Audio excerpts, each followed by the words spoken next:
I've been in a relationship with Kat, F26, for a little over 2 years. Extremely satisfied with the relationship. She is just what I didn't knew I needed. Small arguments here and there, but the kind that gets sorted with a talk or 2 hours after once we both cool down a bit. She really liked a photo montage I did of our vacation, so I was thinking on doing one from since she was born until the first photo we will take when she moves in with me in February, when her lease will end. For that I needed old photos of her, so I asked her, saying it was for a project. She gave me an external HD, said the folder marked memories would be filled with all her photos, but they would be out of order, and that there would be photos with her ex-BF from a summer trip they did overseas that she kept for the memories of the trip itself. Yesterday I sat down to start checking the photos. There are a lot of them and they are all out of a specific order, so I was just picking at random.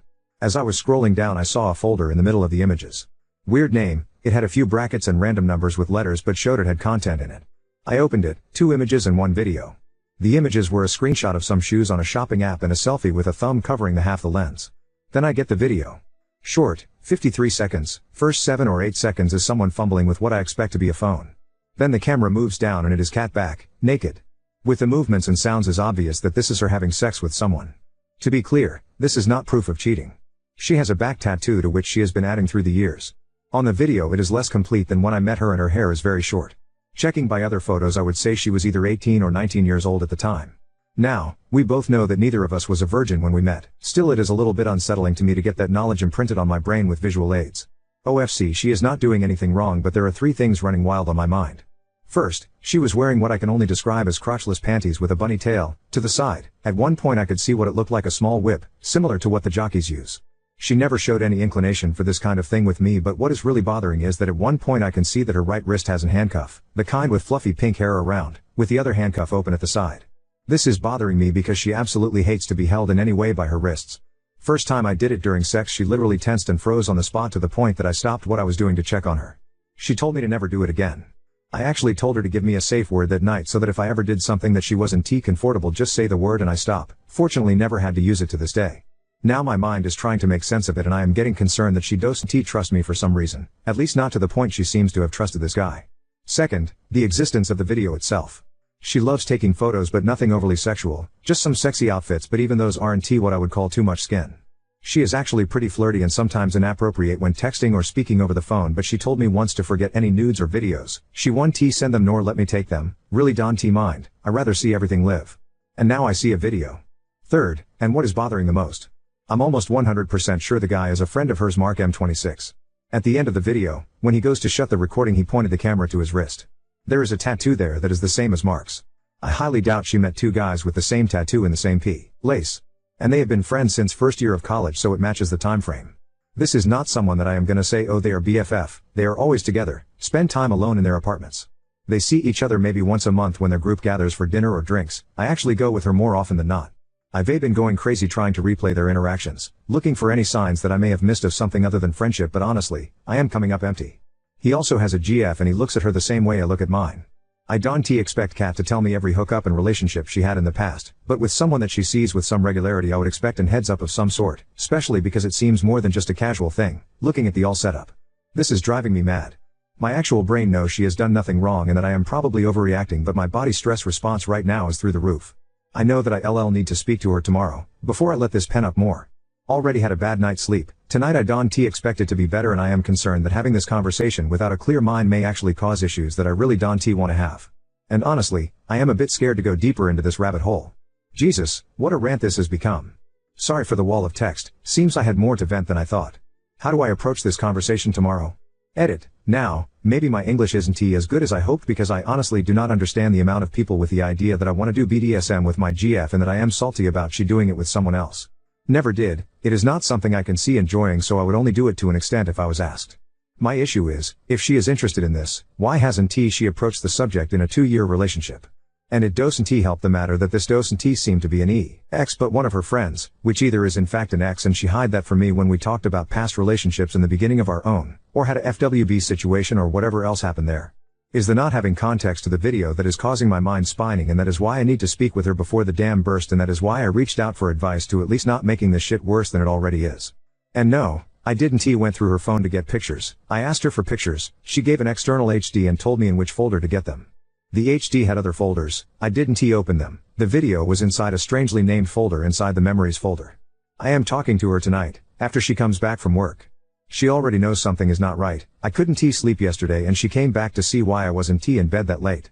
This morning she checked on me. You are not yourself the last 2 days. Is there something going on? I just told her that I am feeling stressed without an apparent reason and not to worry. No point on a conversation before she leaves for work. Can T say that I'll update this today after we talk, as I don't think I'll have the mind for that, but I guess I'll eventually say something. For now I'm going offline. Only she can tell you why she did those things with him but not with you, but from the little explanation you gave, I'd say it's most likely either A, she tried it with him and hated it, or had a terrible experience and never wants to do it again, or B, she never wanted to try it but convinced herself, or had someone convince her she had to do it for him, but she didn't want to, or had a bad experience. Either way, it's much more likely that she actually trusts you not to push her boundaries, and less likely that she doesn't trust you enough to let you grab her wrists. The worst thing you can do now is overthink this. She gave you the drive, you stumbled across this video. Shit happens. You should be able to talk to her about this. You can ask who the guy is. You can ask about the kink stuff. You can ask. She should be able to have a mature, if extremely awkward, conversation about it. Depending on the situation with point 2.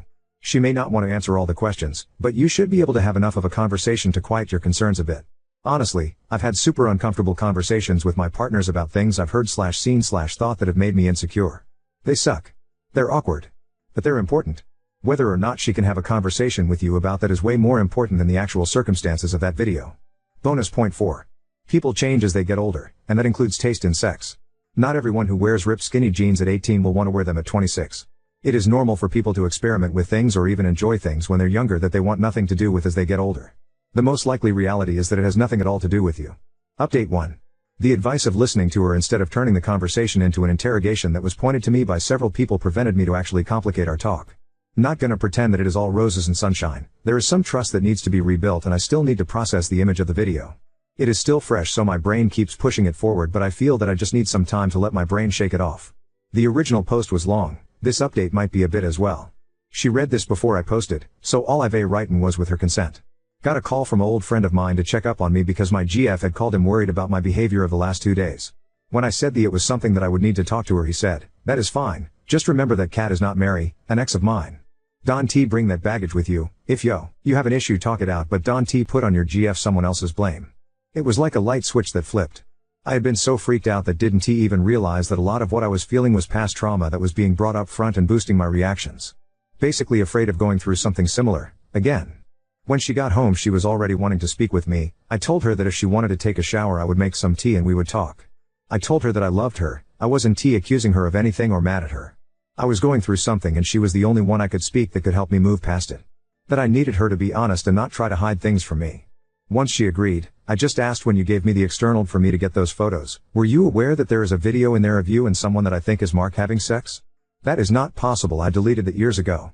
That is what she said before breaking down in tears. She hugged me, I hugged back by instinct mostly. In between the sobbing and crying she begged me to not get mad and let her explain. I repeated that I wasn't mad, I would hear what she wanted to say, she just needed to be honest with me.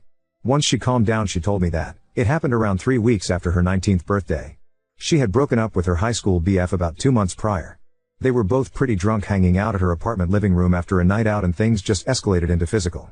She said that in the next morning they both felt extremely self-conscious about the all thing. Mark was really freaked out that she might think he had taken advantage of her because she had a recent breakup. She was concerned that Mark had feelings for her because she only saw him as a friend. They ended up agreeing that it was a drunken hookup that none of them wanted to follow up on. At one point Mark asked her if she remembered making a video. They checked both their phones and there was a video and photo on her phone that she deleted then.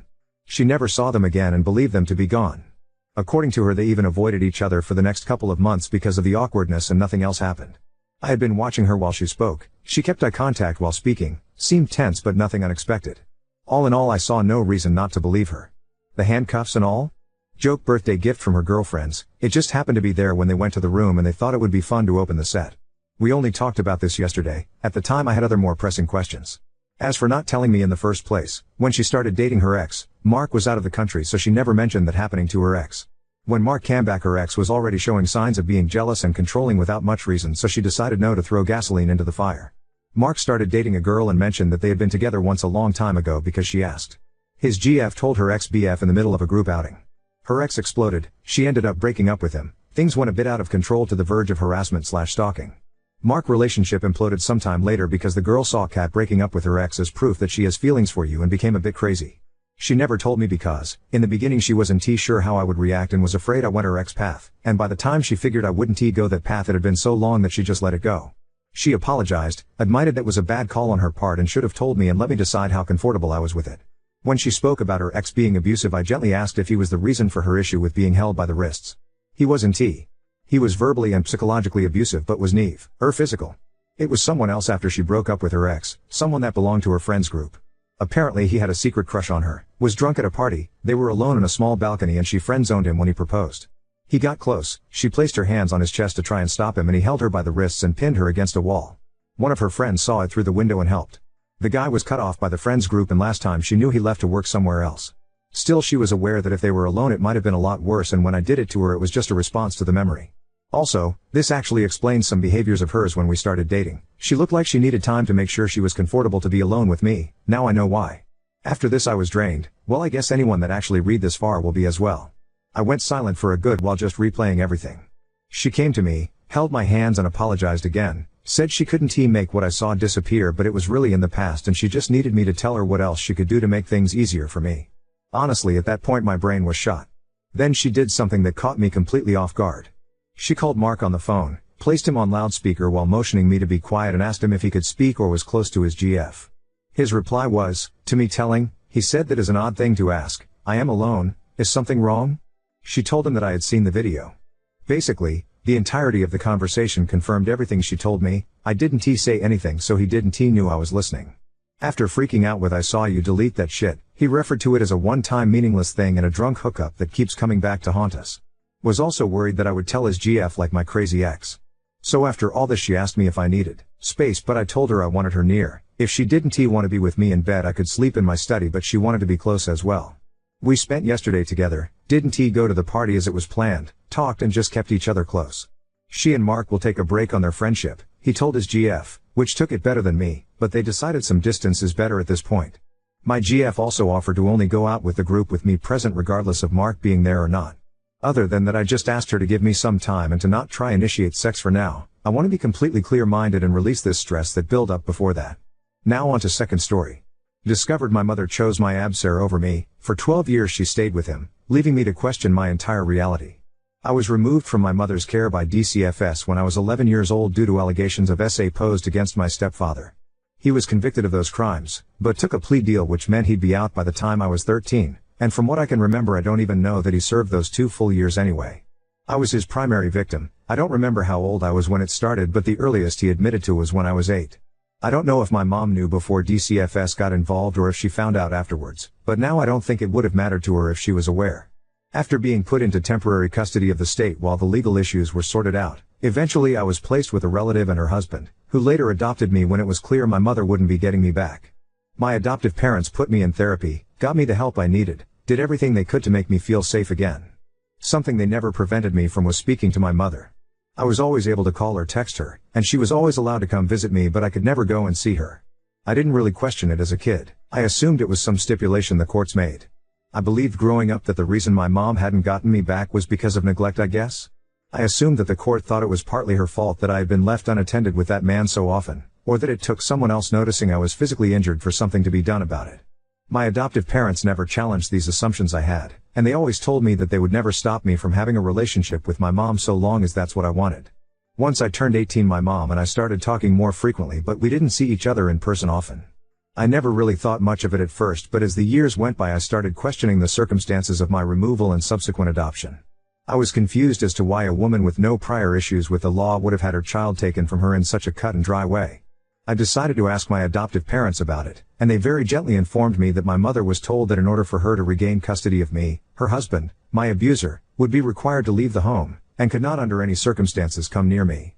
Not only because he was an offender but because I was the victim. My mother evidently could not meet these conditions, and so I was adopted by my relatives. When I worked up the courage to ask my mom if it was true, she didn't deny it. She told me she loved him. That he was a good man who made a mistake. They said that she could have her daughter or she could stay with her husband and so she chose him. She picked him over me. I don't even know what to do with the things I'm feeling now. I feel sick just thinking about it. She's my mother, and she knew what he did. He was convicted of sexually abusing her 11-year-old child and she refused to leave him. For the past 12 years she has willingly slept in a bed next to the man that assaulted her daughter. She has stayed married to the man who hurt me. My adoptive parents said they were advised by the therapist to let me figure it out in my own time, as my mother, despite picking that man over me, never made any move to have me near him again. She just wasn't willing to make him leave so that I could be with her. Evidently the therapist thought it would be more detrimental in the long run to keep me from communicating with my mother entirely. None of that makes me feel better. The past 2 days have felt like a nightmare. I don't understand how she could stay with him. I don't understand why she chose a monster over her child. I'm trying to understand why my adoptive parents didn't tell me, but to be honest I don't really understand their reasoning either. My mom has been texting me, but I haven't answered. I can't even think about her without feeling nauseous or so angry I want to cry, or both. My adoptive parents keep checking in on me, but I've only answered the phone for them because I don't want them to drive here out of concern. I really don't even know what to do anymore. Edit, I said this in a comment, but I thought I'd clarify here too. I'm not necessarily mad at my parents, I'm just overwhelmed with the reality of the situation. I don't know how I feel, but I know I need time to feel it.